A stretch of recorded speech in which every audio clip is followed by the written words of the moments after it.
भारत की रियासत आंध्र प्रदेश में बीवी ने झगड़े के दौरान शौहर को कत्ल करने की कोशिश में इसकी ज़बान काट दी।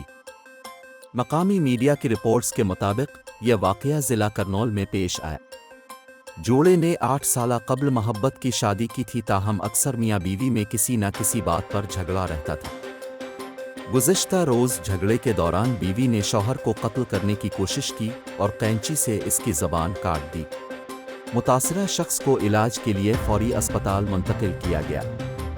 पुलिस ने अस्पताल में शौहर का बयान लिया, जिसमें इसका कहना था कि बीवी ने झगड़े के दौरान मुझे कत्ल करने की कोशिश की। जब पुलिस ने मुतासरा शख्स की अहलिया से तफ्तीश की तो उसने झगड़े की वजह नहीं बताई। पुलिस मामले की तहकीकात कर रही है, ताहम अब तक मुकदमा दर्ज नहीं किया गया।